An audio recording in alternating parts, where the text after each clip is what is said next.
All right, guys, let's go this way. What we have here? This looks like a Cherokee. Okay, let's see what. Oh, okay. Looks like he have. Yeah, it's a Cherokee with a. Is that a 2.4 multi-air engine? Look like. Okay. He has the timing cover off, guys. I don't know if he's chasing oil leaks or what. Wow, I have yet to pull the timing cover or the oil pan off a multi-air engine. In fact, I see the cover over here, so I don't know if it's leaking, because y'all know the silicone that we use is high-grade silicone. I don't know if the seal was leaking. Not sure why he had the cover off. But y'all remember that other one where the studs was broken in here? I had a guy comment on that video. He can't believe we charged 6 hours to replace the cover, and I had to explain to him, guys, that we don't charge. We charge what a job pays, not the circumstances surrounding doing the job. Okay. In all actuality, that engine was partially installed. We got ready to set it inside. As you know, we have to stop. We stopped when we saw, well, when we got ready to bolt the mounts up to the bracket. That's when we realized the studs was broken off in it. So, yes. So at that point, basically the engine is inside the car. It's just hanging on one side because there's nothing to bolt it to. Yeah, so a lot of times, guys, it would seem like a dealership is being heartless and cruel, but that's, in some cases, that's the price you pay when I'm talking about the insurance company at this point, the aftermarket insurance extended warranty company. That's the price you pay when you don't have an engine properly inspected and looked over and find out. It's only so much you can do visually anyway, but at least look for obvious things. Okay, that the studs was broken off inside.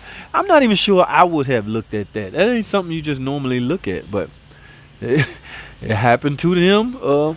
They got burnt, they lost. So yes, you have one or two options: pay the 6 hours to install a new pan or install a new cover, or don't. So what do you think they're gonna choose? We already committed at that point. Okay, so yes, like the commenter said, I understand why they balked. Yes, but I guess you should. I don't know how to word that without sounding insensitive. Now, dealing with a customer on an incident like that, it might have been a different. We might went a different route, but we're already angry and upset at that point because that's the second time we done got two engines bad for that. Two engines that's not worthy of installing on that car. So at some point we're angry. All right, so yeah, this is like a 2.4 multi-air engine. I don't know. I'll get in this ear tomorrow, guys, and find out exactly what he's doing. All right, let's go this way. What we got here? Challenger, guys. Hey, they hit me 5.7.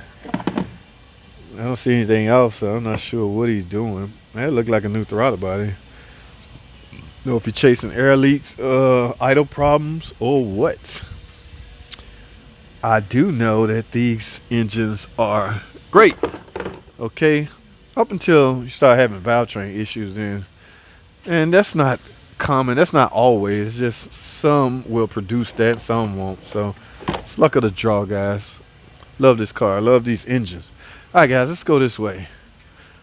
All right. Wow, I don't want to put anybody's business out there, but these are some nice wheels. This is a Wrangler, guys.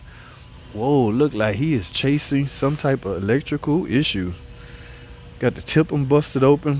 A lot of aftermarket stuff installed. That's the risk you take when you install a lot of aftermarket. I got the purge valve bolted right here. So I assume there's clearance in the hood to clear that. But this can frighten a guy that's not familiar with it. This is the same style tip-em that's in the Grand Cherokees and the vans. They have problem with as far as stalling out. Yes, it's a 3.6 liter engine. It's typical 3.6. It's just mounted in a different way. Okay, but yes, your same typical 3.6 liter engine. Jeep Wrangler, nice car, nice truck, nice everything. Just Not sure what the problem is. I'll get in his ear tomorrow because I personally want to know. Look, they got jumper wires hanging out. Ooh, little tabs. I'm not going to touch any of that. Interesting, guys. All right, let's go the way. See what we got going on over here. Hey, another Jeep Wrangler. It's not that the Wranglers are having a lot of problems, guys. Just little random stuff. Now, this Wrangler, it's obviously an older model because it has a 3.8 liter engine in it. V6, 3.6 is a V6, but this is for smaller V6, okay? Remember, guys, this is the engine we use in a lot of the older model Caravans. The 3.3 or the 3.8 was found in a lot of the older model Caravans. So, obviously, this Jeep, the numbers was impressive enough to install in a Wrangler, four-wheel drive Wrangler on top of that. So, anytime you want to question the engine ability to perform, I'm not talking about speed exactly. I'm talking about power, strength, torque, things like that. Find out if it's a stock engine in a vehicle that's equipped with four-wheel drive. Okay, yes, it's obviously insinuating that that engine can produce quite a bit of power, torque. Again, not so much speed, but who's looking for speed in a Wrangler? Right. All right. Let's go this way, guys. What is this?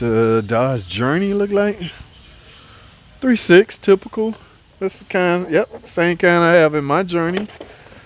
My personal Journey guy, I'm still looking for a Bluetooth module. Okay, the one I got from eBay, the guy classified it as new. I got the part. I was weary when he said new at that price. New at $250 when I know a brand new Bluetooth module is $500-600. But I bought it based off his description. Get the module, guys. I even made a video removing it, and it's a pain to remove, especially out of a Journey.